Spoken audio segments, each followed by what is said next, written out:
Hi everyone, my name is Taylor Joyner, and the title of my inquiry paper is Lost in Translation, Overcoming Cultural Differences in the Workplace. I would have made a PowerPoint for you guys to follow along with me on, but my computer is not cooperating, so I've had to resort to some note cards that would have been on the PowerPoint, so hopefully it's not too much for you guys to deal with, just listening to me talk and not having a visual aid. So I apologize about that. So my paper is about cultural differences in the workplace, specifically in the corporate world. I just started a corporate position, and in college in the past, all my jobs had been local business or smaller business, and it wasn't any corporate worldwide company that I was working with. So now that I am, my company is about 60% American and 40% Indian. It's an Indian-based company. The CEO is Indian. It was made in India, but a lot of our offices now are in America, and now American population in my company is the biggest kind of sector that we have. So I wouldn't say 50-50, I would say about 60-40. And when I first started, I didn't think twice about it. I thought that it was just going to be like working any other job I had. I had never had to deal with a cultural barrier or anything like that in the past. So it was definitely a shock to me when I came in. I didn't think we were going to have any issues, but there has been a few things that I've noticed, nothing huge, that kind of led me to write this paper because I thought that it was very interesting. So the purpose of this is kind of to analyze the cultural barrier differences that are going on in the workplace, kind of figure out what we can do to fix that and how I would implement those strategies to fix the situations or make them better than they are now. So there's three things that I noticed that were different amongst cultures in my company itself. So the sense of humor is the first thing. One of the smaller issues that we have is sense of humor doesn't really translate well across, the cultures. The level of comfort is very different, how comfortable we feel speaking to one another about certain things, and the way we handle conflict is completely different. That was probably the biggest issues that I noticed that were brought to my attention, were the way that Americans versus the Indian coworkers handled conflict. So we'll start with the sense of humor. It was little things, making jokes about, we had Wacky Tacky Day, and if someone was like, oh, hey man, like your outfit looks great, you match perfectly. If someone was being sarcastic, that didn't really translate well across cultures. So we had some people that were just very confused because they didn't think that it was funny, and then it was awkward because everybody laughed, and definitely a smaller issue, but still made situations kind of weird at times. Excuse me. So that was just one thing that we noticed that was a little bit different, was that sense of humors were kind of competing and didn't translate well. Another thing we noticed was the level of comfort in coworkers. So if someone was, hey, you look sick, do you feel okay? Certain coworkers might get offended by that because they think that you're saying that they look bad, or you're saying that, you look different than you do on a normal day. But then some coworkers would be fine with that, and they would just say, oh no, I'm just sleepy, no big deal. So kind of common courtesies are a little bit different across cultures where I work at, and so that, like I said, is another small issue that sometimes can turn a little bit awkward, but usually isn't a huge deal. But one thing that I noticed was the biggest conflict that we had was handling conflict. A lot of the Indian coworkers that I have they start work at a young age, they get there early, they stay late, they don't believe in holding different people to different numbers. They believe that everybody should be held to the same numbers. And there are a lot of Americans that feel that way too. That's a fine outlook to have. I personally probably agree with, the way that they work more than what some of the American coworkers I have, believe in the office. There are a lot of people that are still in training in my office, so they are kind of getting their hands held, and they don't have to hit certain numbers yet.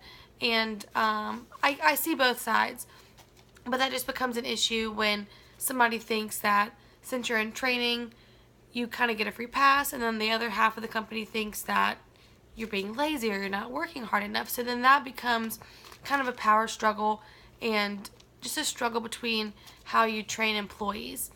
So that was definitely something that was brought to my attention pretty quickly. I noticed it hands-on, firsthand experience.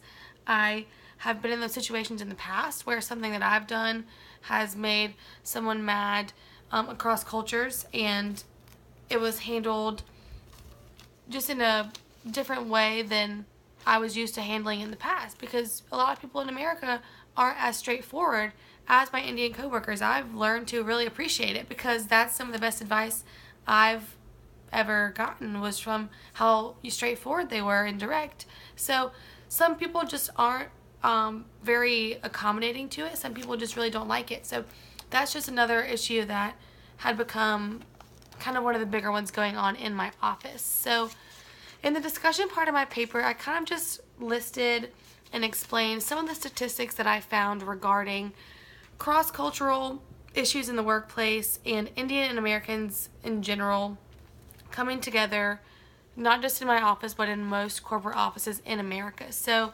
the social identity theory kind of was a great explanation of why certain people join a group, or how a group is formed that necessarily wasn't intentional.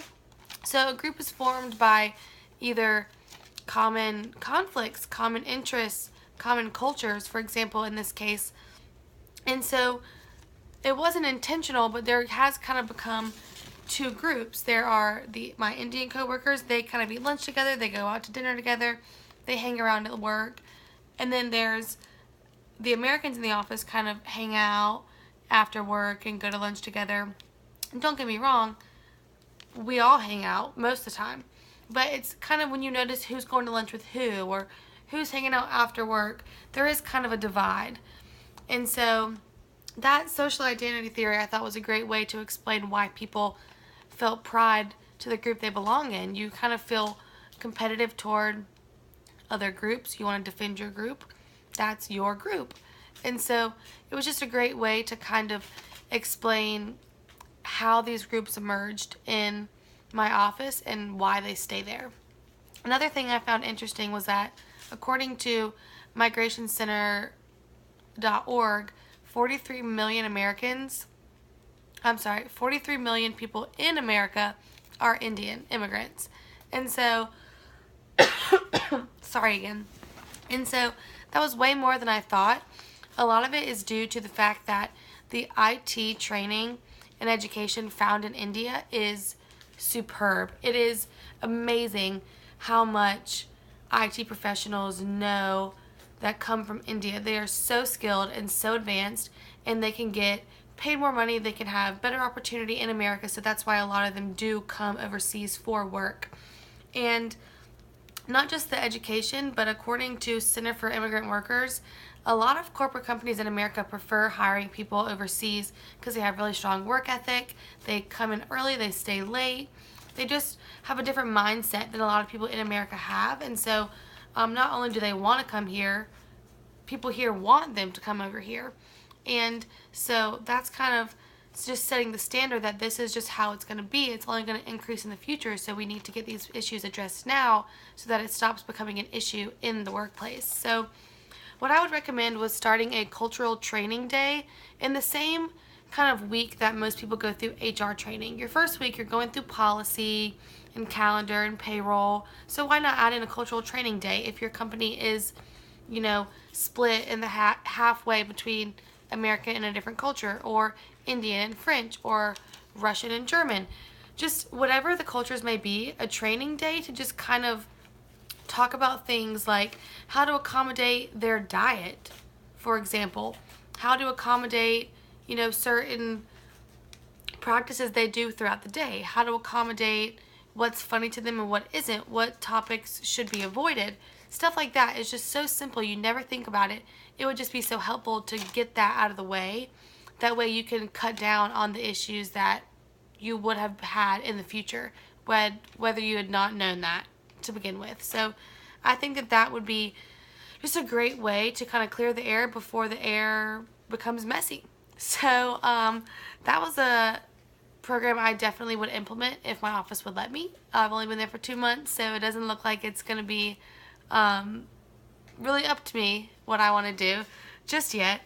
But in the future, if this is implemented, I would love to see, kind of do some surveys before corporate HR training on culture and after, maybe 6 months later or 3 months later, just to kind of see if the culture barriers there have lifted, or if the culture training helped, or if they felt more equipped to befriend cross-cultural people at work. And so I would love to do some future research if that was actually implemented, to see if that worked, and also kind of just see what cultures work the best together. It'd be really helpful for corporate companies to know which cultures work the best together. So if there's some cultures that really just have a disconnect and their backgrounds just don't mesh well together, that might be good to know ahead of time before a lot of people are hired and they have a lot of issues in the office. Just kind of language barriers or background barriers, or the way they think or the way they feel, stuff like that. That could be really helpful